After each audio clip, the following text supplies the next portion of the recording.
What's that first match that comes to your mind when you first started watching cricket as a kid? मेरा जहन तो सीधा मुझे 2006 में जोहानिसबर्ग के ग्राउंड में ले जाता है, जहां ऑस्ट्रेलिया ने एक अनथिंकेबल काम कर दिया था अगेंस्ट द होम टीम। पहली दफा 400 प्लस रन्स क्रॉस कर दिए थे ओडीआई की हिस्ट्री में, और सिर्फ क्रॉस ही नहीं किए बल्कि 34 रन्स और ऊपर कर दिए, जिसमें एडम गिलक्रिस्ट, साइमन कैटेज और माइक हसी ने 50 प्लस स्कोर किए। पर जो मेन कल्प्रिट था इस कारनामे को अंजाम देने में वो थे रिकी पॉन्टिंग।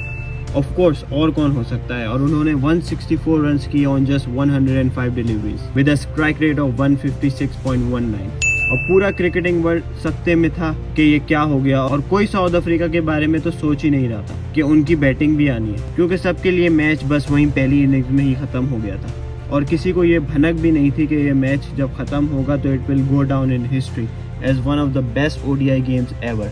वहाँ साउथ अफ्रीका के ड्रेसिंग रूम में जहाँ प्लेयर्स परेशान और ये समझने की कोशिश कर रहे थे कि उनके साथ हुआ क्या है, वहीं सडनली जैक कैलिस खड़े हुए और प्लेयर्स की तवज्जो हासिल करके कहने लगे कि बॉलर्स ने अपना काम कर दिया, अब बैट्समैन की बारी है। और वो लोग 15 रन शॉर्ट हैं, ये विकेट 450 रन वाली है। और ये सुनकर ड्रेसिंग रूम में सारे प्लेयर्स हंसने लगे, और जो माहौल थोड़ी देर पहले तक इंतहाई टेंस था वो अब एक रिलैक्स माहौल में तब्दील हो गया। May be that's exactly what they wanted. Run chase की शुरुआत कुछ खास नहीं हुई जब सिर्फ 3 रन पे पहली विकेट गिर गई, पर फिर कप्तान ग्रेम स्मिथ ने इस डूबती कश्ती को बचाने की कोशिश स्टार्ट की अलोंग विद हर्शल गिब्स, और उन दोनों ने मिलकर 187 रन की पार्टनरशिप कर दी। कप्तान स्मिथ ने बनाए 90 रन ऑन जस्ट 55 बॉल्स, और जब ग्रेम स्मिथ आउट हुए तो साउथ अफ्रीका को मजीद 244 रन चाहिए थे। और जब हर्शल गिब्स फाइनली आउट हुए तो उनका स्कोर 175 फ्रॉम 111 बॉल्स था with a strike rate of 157.65।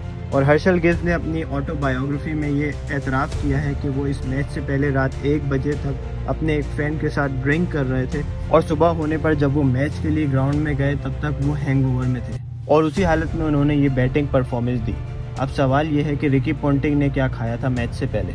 और जब हर्शल गिब्स आउट हुए तो साउथ अफ्रीका को मजीद 135 रन चाहिए थे, और फिर एंट्री हुई मार्क बाउचर की, जिन्होंने एक बहुत ही सेंसिबल इनिंग्स खेली। और इवन तो उनके सारे पार्टनर्स उनके सामने आउट होते जा रहे थे, पर ही kept his cool and he scored an unbeaten 50 runs of 43 balls and he made sure South Africa got over the line. उन्होंने सेकंड लास्ट बॉल पे चौका लगा के मैच खत्म किया with only 1 wicket in hand, which meant South Africa won the famous series 3-2।